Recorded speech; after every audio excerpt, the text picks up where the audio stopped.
Cemre, ben de buradayım.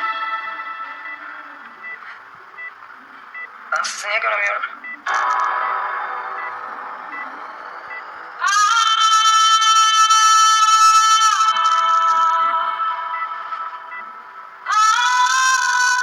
Niye karanlık burası? Göremiyorum.